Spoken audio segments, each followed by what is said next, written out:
श्रीमद् भगवद गीता में स्वयं भगवान श्री कृष्ण ने कहा है, मेरा जन्म एवं कर्म समस्त दिव्य तथा अलौकिक है, एक साधारण मनुष्य से बिल्कुल भिन्न तथा विपरीत। भगवान आचार्य देव का जीवन भी इसी सत्य से परिपूर्ण है। जब जब इस पृथ्वी में धर्म की ग्लानि हुई है, तब तक भगवान ने इस पृथ्वी में जन्म लेकर अधर्म का विनाश कर धर्म को पुनर्स्थापित किया है। परंतु इस बार अधर्म अपनी चरम सीमा तक पहुंच चुका था। कलयुग का प्रभाव इतना प्रबल था कि मनुष्य अपनी श्रद्धा, भक्ति तथा विश्वास से मुंह मोड़ चुका था। यहां तक कि शास्त्र एवं सदाचार भी भूल चुका था। पाश्चात्य शिक्षा एवं संस्कृति का बुरा प्रभाव भारतवासियों पर इस प्रकार छाया हुआ था कि वो उच्छृंखलता के मार्ग पर चलने लगे थे। प्रत्येक व्यक्ति नीच क्षुद्र स्वाधीनता तथा समान अधिकार की मांग करने लगा था। इस प्रकार के घोर उच्छृंखलता तथा अनाचार ने इस युग के मनुष्य को चरम अधःपतन तथा विनाश की ओर ढकेल दिया था। परिस्थिति अत्यंत भयावह हो चुकी थी। धीरे धीरे भारतीय संस्कृति एवं संस्कार लुप्त होते दिखाई देने लगे।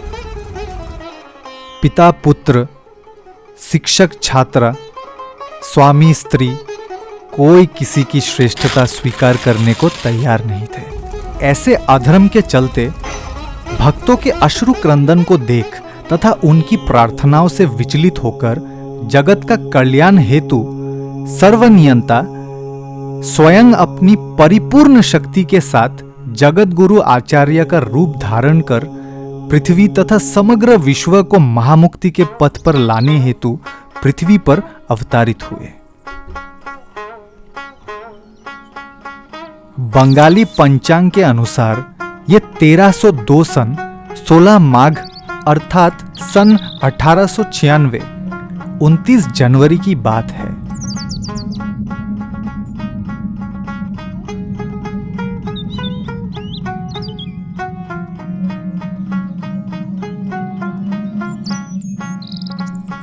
माघ पूर्णिमा के परम पुण्य तिथि पर बुधवार के दिन गोधूली लगना के समय सभी गांववासी मंदिर तथा अपने अपने घरों में पूजा अर्चना तथा हरि नाम कीर्तन में लीन थे। चारों ओर शंख तथा उलू ध्वनि गूंज रही थी।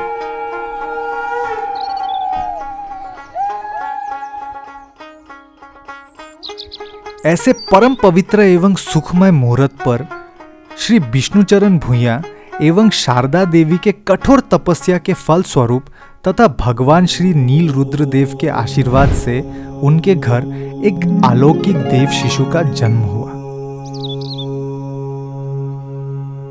आश्चर्य की बात तो यह थी कि जन्म के समय एक साधारण शिशु की भांति ना तो ये बालक रोया तथा ना ही इस बालक के आंखों से एक कर्ण अश्रु बहे। परंतु वे रोते ही क्यों? वे तो इस संसार को सभी प्रकार के दुख तथा पीड़ा से मुक्ति देने हेतु ही अवतरित हुए थे।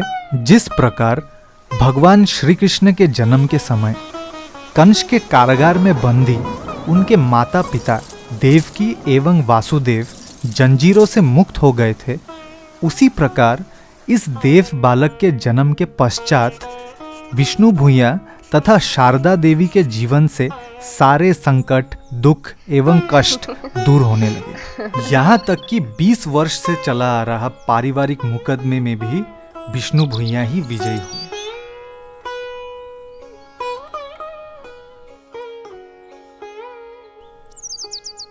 सांसारिक तथा पारिवारिक जीवन में आए सभी तरह के विपदों से उन्हें मुक्ति मिलने लगी तथा उनका जीवन सुख एवं समृद्धि से परिपूर्ण होने लगा।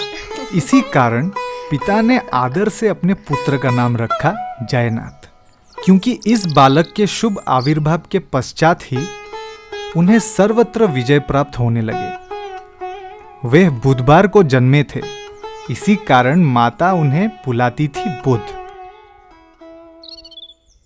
परंतु जिस नाम से यह देव बालक सर्वाधिक परिचित हुए वो नाम था विनोद।